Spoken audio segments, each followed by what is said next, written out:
Welcome to another episode of WJAG TV.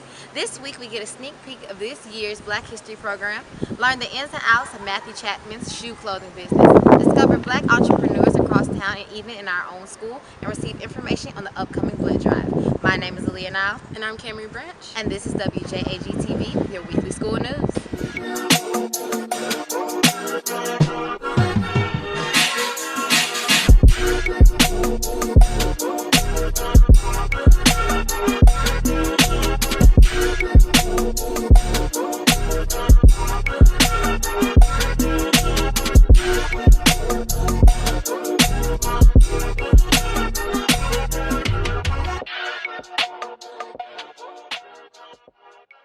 This is the blood drive, and we do this twice a year.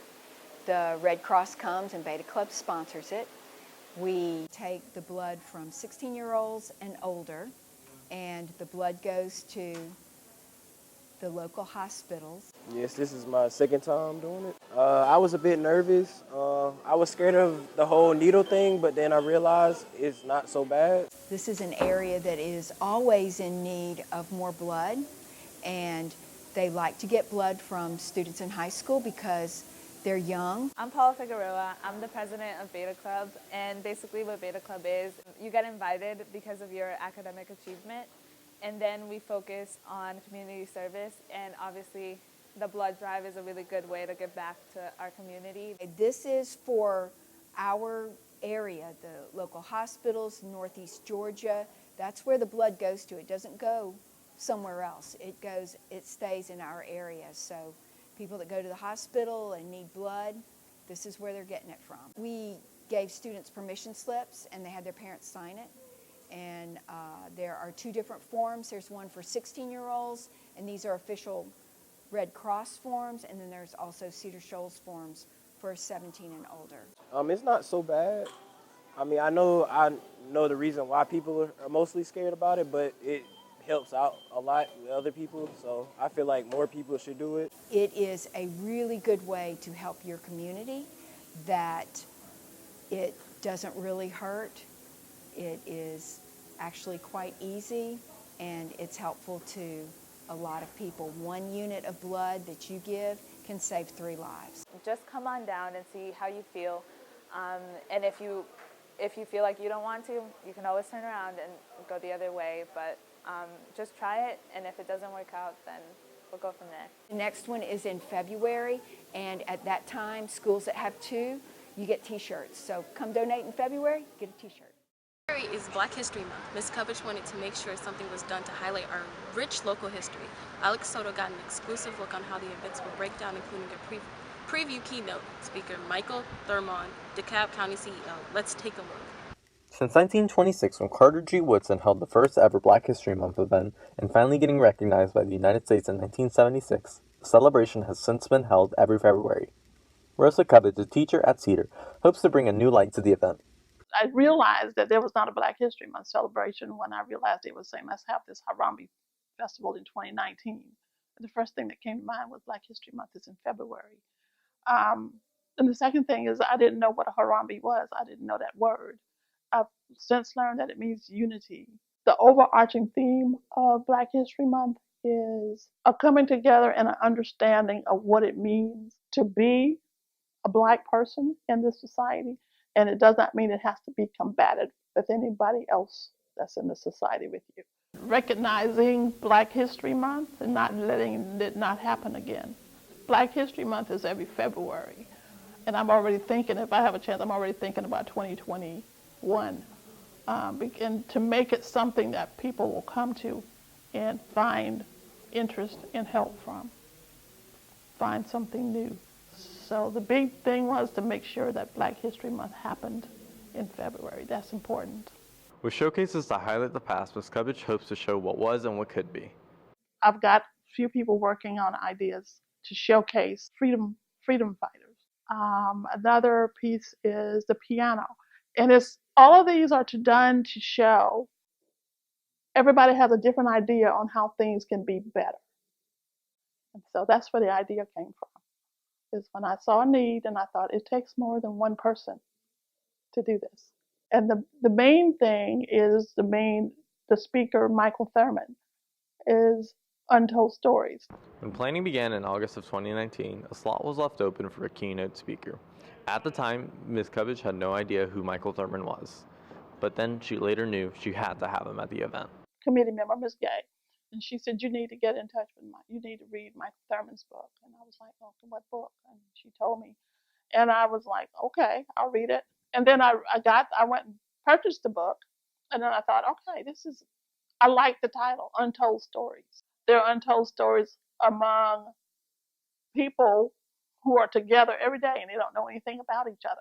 And so I thought I would love to have this man come to Cedar to teach, to talk, because he is talking about what I believe we need to know about each other, and we need to know how we can work together to achieve things, because even the achievements everybody has made, it was not just one race that did it. It was a mix of races that did it. The culminating events will take place on February 28th and the 29th.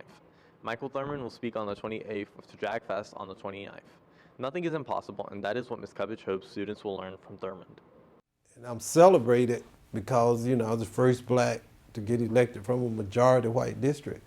Well, I lost the first 2 times I ran in that district. And one of the primary reason I lost is that I was hesitant to reach out to white voters. You evolve, right? And even though it was a majority white district, I was trying to get elected just with the people I'm most comfortable and familiar with, which were African Americans. I just couldn't do it.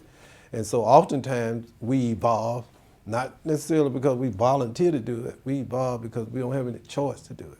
So I had to choose whether or not I wanted to be successful as an elected official or remain captive to my own fears and inhibitions. And so out of that, we evolve sometimes. And, the third time, I was much more open. I said, look, I just need votes. I don't care what color they are, right? And you see that in folks. Oftentimes sometimes we don't reach out. We don't build the alliances and the relationships that we need simply because we're afraid.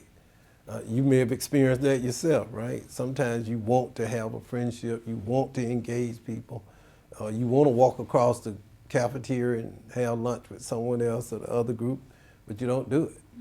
And you see it every day. You see it every day at Cedar Shows and any other high school in the state. It's not just Cedar Shows. So one of the things I encourage you and anyone who might read or hear or listen to this is to have the courage to expand your comfort zone. See, it's okay to have your friends. Everyone has people that they prefer to be with. So the thing I encourage people to do is not just to expand the comfort zone so that I still have my friends, but I'm not frightened or afraid to actually go over, sit down, have a conversation or work with someone else who might be different than myself. For WJAG-TV, this has been Alex Soto. I honestly can't wait to hear Michael L. Thurman's speech. I know it'll be riveting.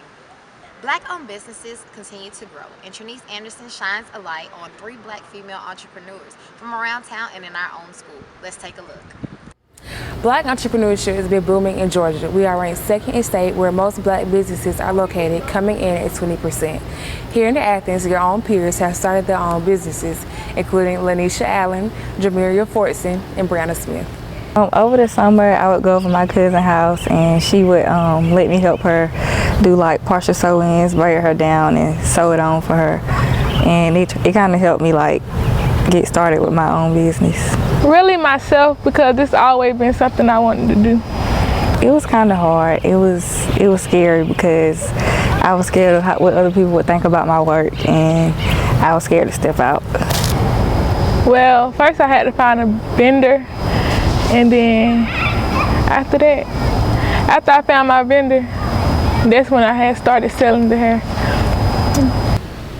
While some processes were harder than others, these entrepreneurs managed to push through, and their work is heavily promoted on Instagram and other social media sites.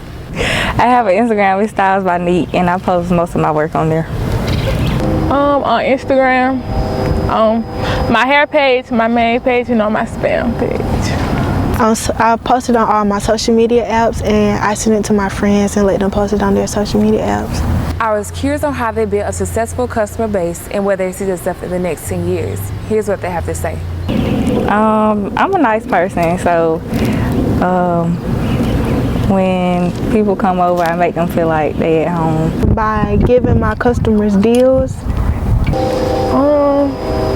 It really came from customers posting my hair when they bought it from me.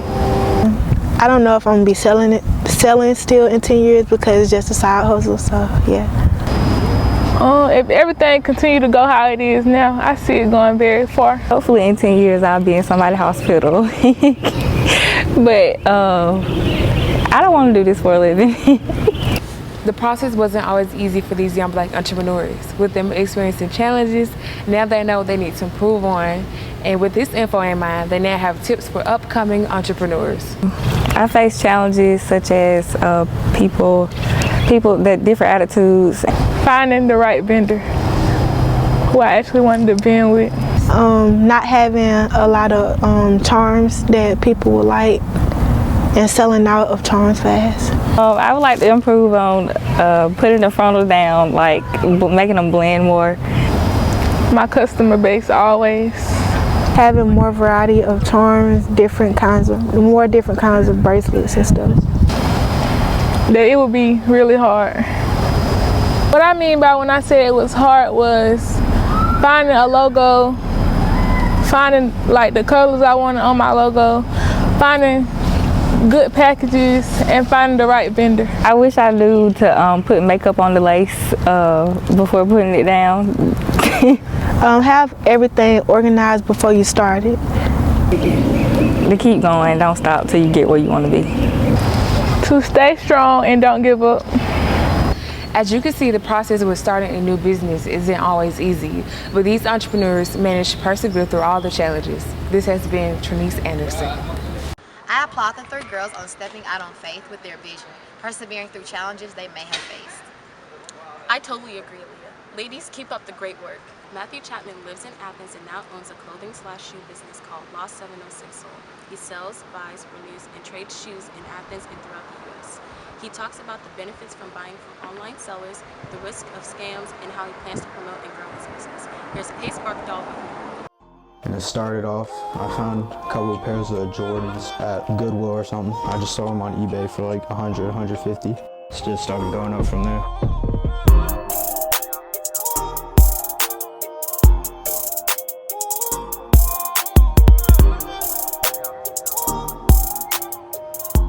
Matthew Chapman is an entrepreneur from Athens that runs a buy and sell clothing business called Lost 706 Soul. He started the business a little under a year ago.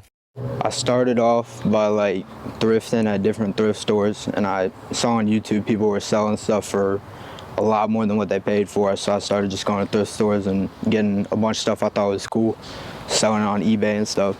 So someone will approach me, whether it's on Instagram or like eBay, stuff like that. They'll say they're interested. We'll negotiate. If they don't have all the money, I'll drop the price a little bit for them, because if it's more than what I paid for, I'll take it, because any profit's profit. Cedar students Jay Castile and Audrey Bennett both buy from online sellers. I think it's like more fun because these people that I tend to buy from are really passionate about fashion, so it's just a different experience that you get. A store you can get to see how it's gonna fit on foot, like you can feel it, like you'll figure out what size you want, like I get to see how they look on me. It's just a better experience in store for what you like if you don't know what you're going into. But if you know the shoe already, then buy online. Although Instagram makes it a lot easier to sell shoes and clothes, scamming is a big risk that Matthew takes whenever he makes a transaction online. I've gotten scammed for over $2,000 total in the 5 or 6 months I've been doing this. Well, one of them was a trade over the internet, so I should have known not to do that. He just shipped me a box of newspapers and I shipped them some $800 Balenciagas. Other times it's like their payment methods, like if it's not like PayPal, stuff like that, you're not protected. They can scam you, they can send you whatever they want, and you send them real stuff. Although there isn't much Matthew can do to stop the scamming, he continues to promote and spread his business. For the past couple weeks, I've been trying to find people that can work for me, like I'll pay them a certain percentage, and they'll go to like thrift stores. They'll look online, find like good deals, and I'll pay them back what they pay plus a little extra so I can sell them if they want to support the brand. I plan on opening a store either when I get out of high school or when I get out of college. I'm not sure yet, but I'm gonna try and open one either downtown Athens or somewhere in Atlanta. If you saw anything you liked from Matthew's story, go check him out on Instagram at Lost706Soul. For WJAG TV News, this has been Pace Bartol. It's so exciting to see so many new businesses around Athens. I think I want to start one, Cameron. I'll second that. I'll put together my business proposal tonight. Now to sports.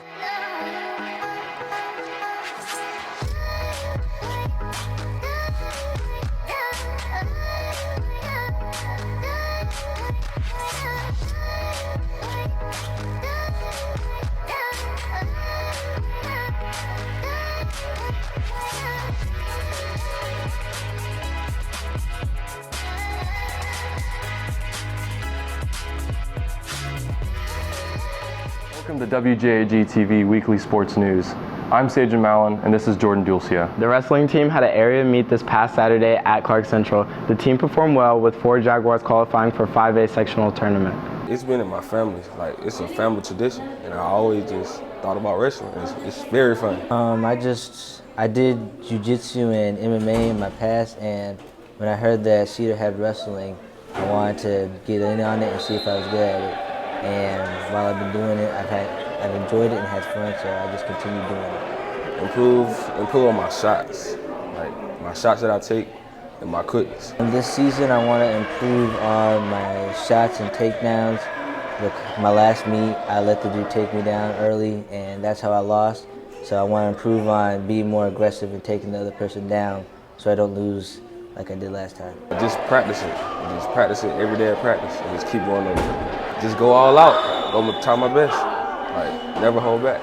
Just going into practice and focusing on that one thing instead of trying to do other stuff, just focusing on that one thing to get better at. My record is 15-3, and I want to just keep it at 3 and nothing less, like nothing more. Nothing more. I'm pretty sure right now my record is 16-3, and for the rest of the season I want to win state, so I don't want any more losses on my record. No, I didn't. I underestimated him. Because as the wrestler he was, like I wasn't thinking he was gonna be like that. Just focus, practice on my own time outside of in-school practices, watch tape, and just ask questions so I can get better at wrestling. As you look at them, like you can, but it's something you shouldn't do, because they can come out and just be a whole different person you think they were. I expected me to do good. I thought I was gonna get first, but I'm content with second place, so I expected I was gonna do good at the meet. I would be scared, but I just be like a little nervous, just a little bit. You just gotta keep them all together and keep us as a team. You have to keep grinding. Congrats to the wrestling team. The girls basketball team played their last game of the regular season this past Friday, but as long as they beat Johnson High School on Tuesday, they'll have another region game at Clark Central Thursday night. Here's more info from Dominic Bielli. The Lady Jags managed to take a huge win over Walnut Grove this past Friday night, demolishing them with a score of 74-15. This keeps their 3-game win streak going since their victory over rivals Clark Central 63-50. The Lady Jags are very content with their results. Felt real good, like, cause we worked hard about it, you know. Everybody, it was a teamwork. Everybody played their role, did their part, and got the win. Our team improvement is we actually coming together and acting as a team, and everybody know their role on the team. Our plan for region is to remain humble, work as a team, play hard, try to get that win, keep doing what we're doing. Just go hard. Based on the results of their game last night against Johnson, the Lady Jags could have another game this Thursday night against Loganville, directly after the boys' game at 7 p.m. The boys basketball team faced off against Walnut Grove, winning 52-44 in the last game of the regular season, and now will be proceeding into the regional tournament. The first game being this Thursday at Central. Make sure to come out and support your team. Quincy Canty. The boys basketball team enjoyed their senior night game by winning against Walnut Grove with a close score of 52-44. The guys fought hard and now have a spot in the regional tournament. The game plan going into the game was to stop them in transition, because their favorite thing to do was to push the ball in transition off of rebounds. But other than that, the only thing we had to do was execute, and also because they as y'all saw, they phase guarded me, or they were most likely going to double team me. So the other plan was to try and do skip passes so the other person can get easy shots or layups. Really, we just had to tell ourselves, I'm not letting my man score, or he can't. You got to have this mentality that nobody can guard you, or nobody can beat you off the dribble, or nobody can score on you. That's really all you got to do. Because if you don't have the mentality, then you're really going to mess up the flow, or mess up the energy between everybody on the team. Despite the confusion in the beginning of the game, the Jags did what the Jags do, and the real excitement came around in the fourth quarter of the game. The Jags were down 42-44 with 1:20 on the clock in the fourth quarter. Senior Quincy Canny hit back-to-back three-pointers, followed by 2 free throws finished by Jamal McIntosh. To finish the game off with a bang, in the last 10 seconds, Jaden Williams lobbed the ball up to Quincy Canny, who threw it down to finish the game 52-44. That's been your weekly sports news. Now back to the studio. Well, that concludes this week's news. We'll be back next week with all new stories about the Cedar Shoals Jaguars and the Eastside community. Again, I'm Aaliyah Nile. And I'm Camry Branch. And this has been WJAG TV with your weekly school news.